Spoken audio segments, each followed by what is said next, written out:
A orillas del río Vinomiel, dentro de los muros de la ciudad de Antigua, encontramos el conjunto arquitectónico conocido como la Ciudadela, que da cobijo a una de las organizaciones más influyentes de los 7 reinos, la Orden de los Maestres, cuna del saber por antonomasia, pero también de poder. En la Ciudadela, los archimaestres viven y transmiten su sabiduría a los estudiantes que llegan a la institución para aprender sobre una o varias áreas de conocimiento. Algunos abandonan, otros nunca llegan a dominar ninguna maestría, pero aquellos que continúan adelante obtienen uno o varios eslabones que pueden permitirle forjar una cadena como maestre y entrar así al servicio de algún señor, ofreciendo su conocimiento como sanador, mensajero, científico y consejero en tiempos de guerra y paz. Hoy en Crónicas de Poniente tomaremos nuestro atuendo de novicio y daremos un paseo por la historia, sistema educativo y jerarquía de esta institución, la excelentísima Ciudadela de Antigua. Por lo que sabemos hasta la fecha, es decir, hasta la publicación de los libros Danza de Dragones, Fuego y Sangre y Mundo de Hielo y Fuego, el origen de la Ciudadela sigue sin estar claro, pero en Festín de Cuervos se nos dice que la Casa Hightower de Torrealta fue una pieza clave en su fundación. A los Hightower se les considera protectores del conocimiento y de la fe, por ello, entre sus múltiples títulos consta el de defensores de la Ciudadela. La mayoría de los eruditos acreditan su fundación al segundo hijo del rey Uthor Hightower, el príncipe Peremor, apodado el Deforme.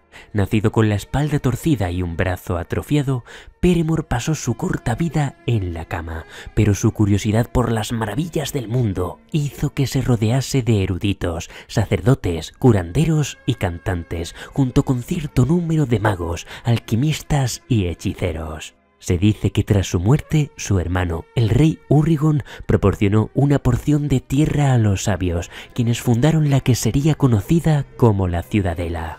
Sabemos que a lo largo de su historia ha sido visitada por los Reyes Dragón en innumerables ocasiones. El primero de ellos, el propio Aegon Targaryen y su hermana Visenya, quienes llegaron a Antigua a lomos de Valerion y Vhagar, antes de volver a Poniente con Fuego y Sangre. La bondadosa reina Alysanne se perdió durante 3 días en su gran biblioteca y hasta el príncipe Aemon Targaryen llegaría a pronunciar los votos como maestre dentro de sus muros. Pero, ¿cómo es la Ciudadela? A ojos de Samuel Tarly, en Festín de Cuervos, tenemos un primer vistazo de este conjunto arquitectónico. Nos dice, las puertas de la Ciudadela estaban flanqueadas por una pareja de gigantescas esfinges verdes, con cuerpo de león, alas de águila y cola de serpiente. Una tenía el rostro de varón y la otra de mujer.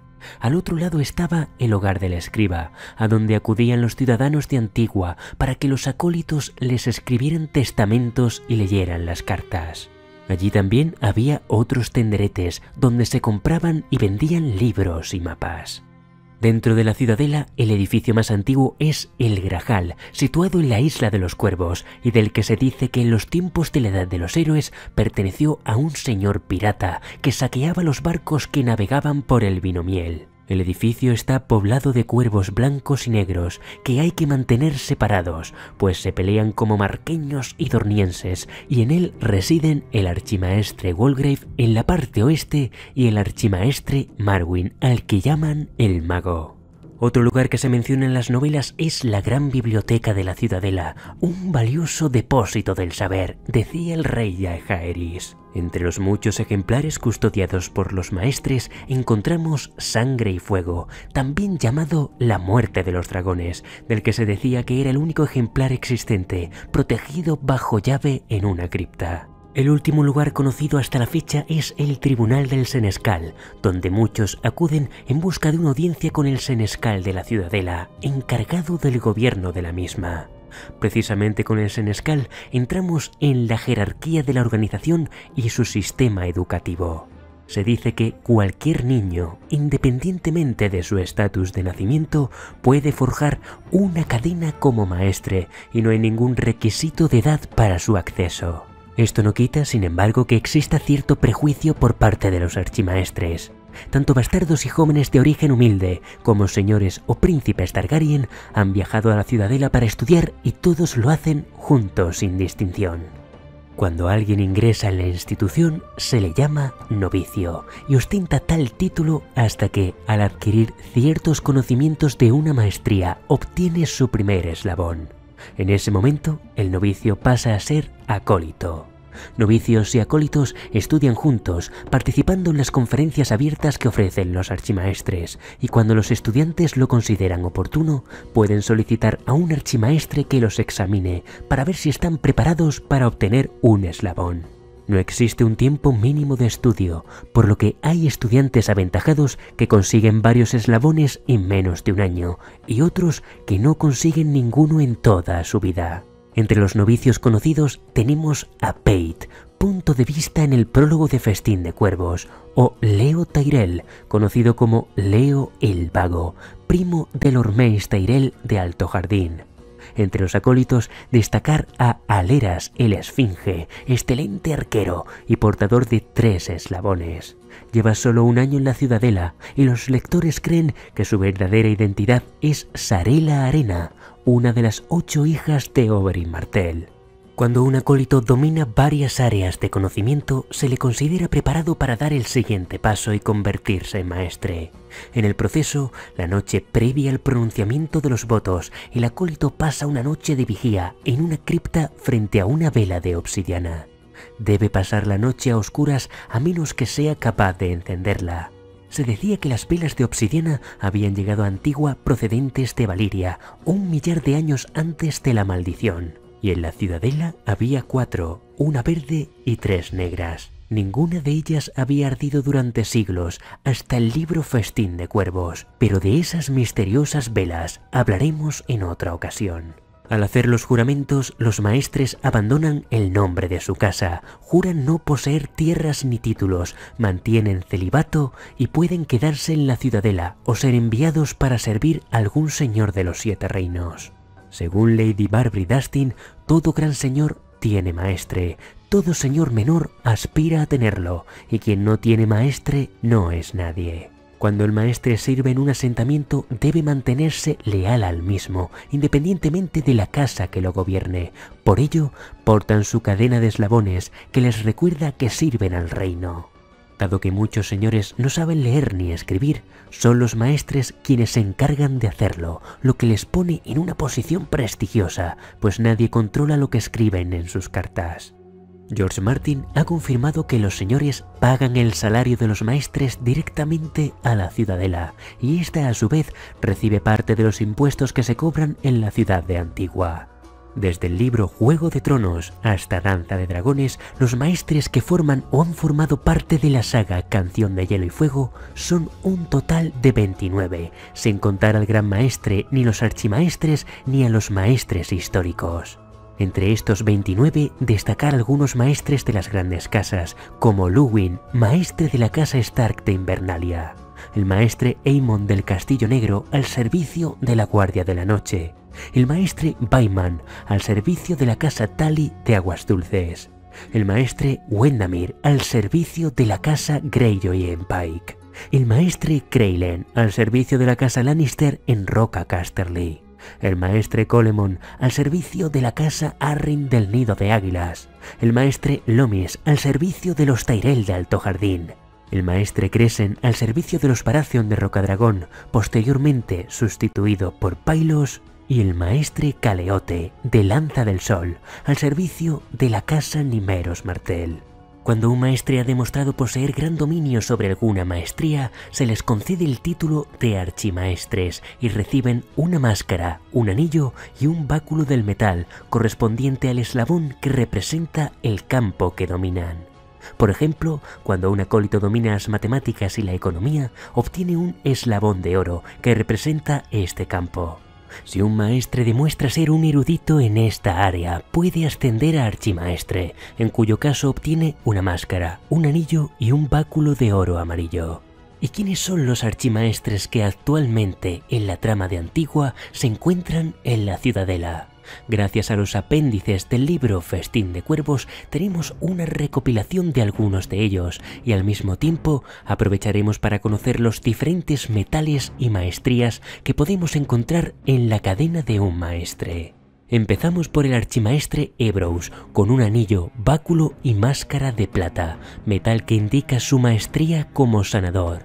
Fue uno de los pocos archimaestres que llegamos a conocer en la serie Juego de Tronos. El archimaestre Perestan, con anillo, báculo y máscara de cobre, metal que simboliza el dominio de la historia. El archimaestre Balin, reconocido por sus conocimientos en astronomía, con su anillo, báculo y máscara de bronce. El archimaestre Ryan, con anillo, báculo y máscara de oro amarillo, metal que, como hemos dicho antes, representa el cálculo y la economía. El archimaestre Marwyn, apodado el Mago, con anillo, báculo y máscara de acero valirio, especializado en los misterios mayores, o lo que es lo mismo, la magia y el ocultismo. El archimaestre Walgrave, que cuenta con un anillo, báculo y máscara de hierro negro. Los eslabones de hierro negro destacan los conocimientos en la crianza y cuidado de los cuervos. Walgrave fue elegido como senescal de la Ciudadela para sustituir al archimaestre Norren, pero dado que Walgrave es un anciano cuyas facultades mentales se encuentran muy mermadas, el archimaestre Theobald se ofreció para ocupar su lugar. Theobald cuenta con un anillo, báculo y máscara de plomo, metal de maestría desconocida. El senescal, como hemos dicho antes, es el encargado de gobernar la Ciudadela y es un cargo que se elige anualmente. El cargo se echa a suertes entre los archimaestres, pues casi todos consideran que es una tarea ingrata que los aparta de su verdadero trabajo.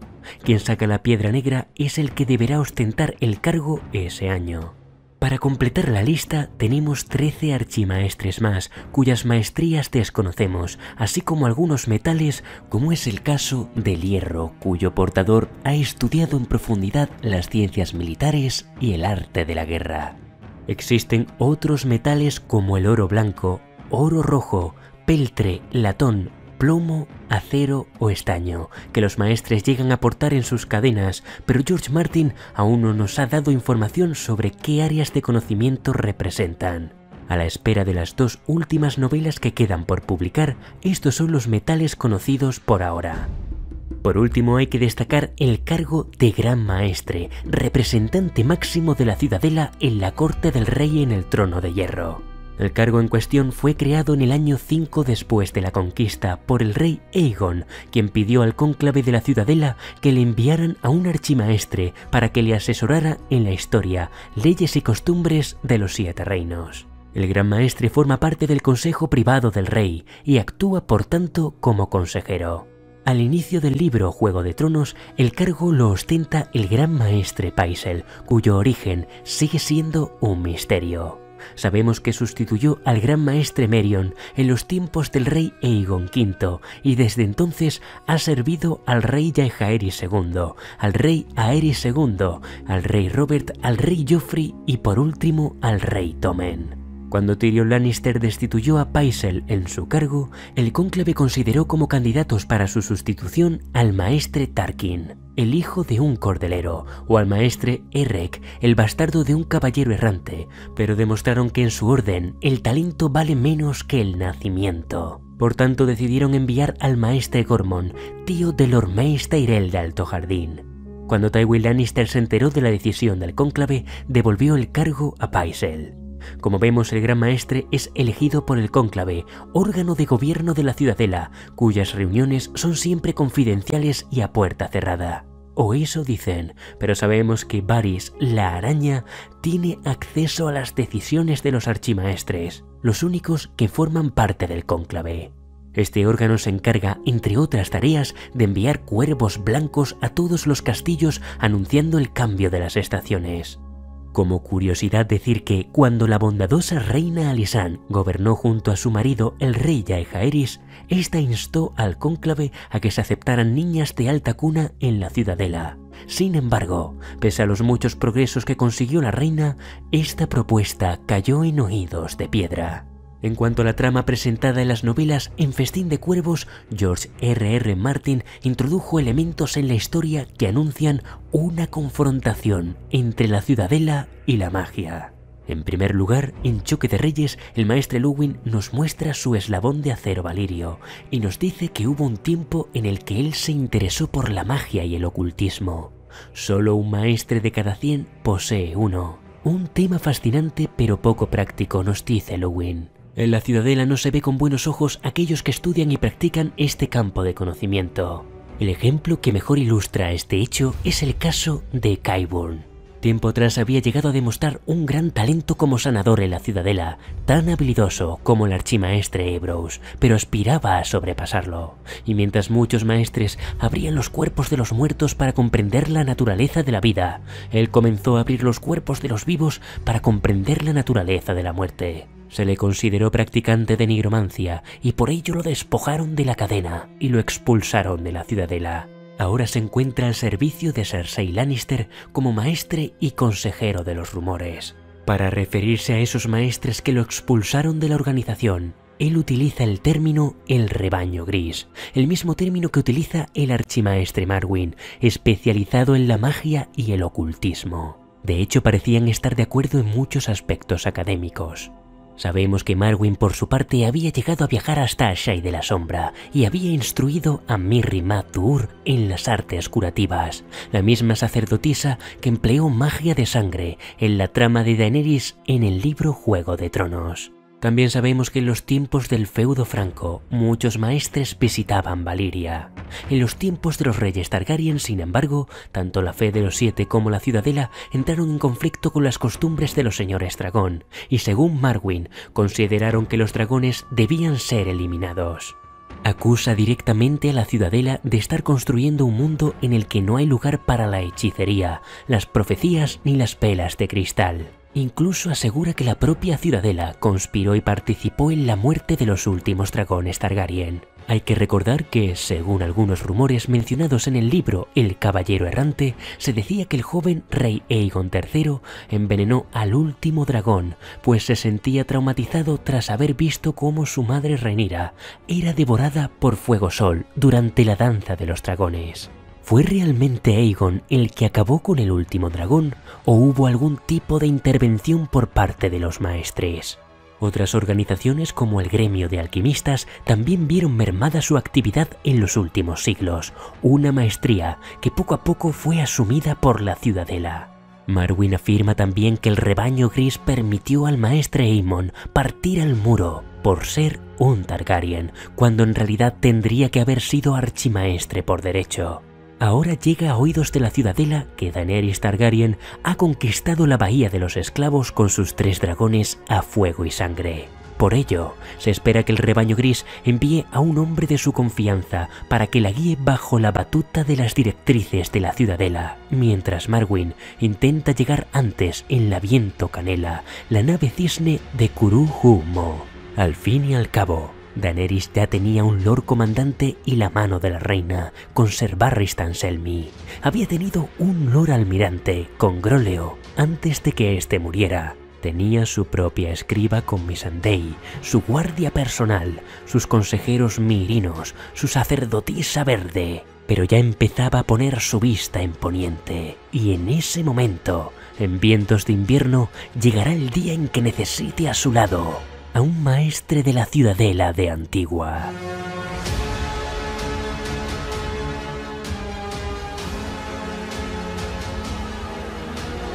Y hasta aquí todo lo que sabemos por ahora de la ciudadela y la orden de los maestres. Creo que nos ha quedado unas crónicas muy completas y espero que os sirvan para comprender mejor Canción de Hielo y Fuego. Agradecer como siempre la lealtad de mis espadas juramentadas de Patreon por su apoyo incondicional. Y ya sabéis, si queréis apoyar el canal tenéis la opción de uniros a Patreon o simplemente darle a me gusta, compartir mi contenido en vuestras redes sociales, activar la campanita para que os lleguen las notificaciones y suscribíos.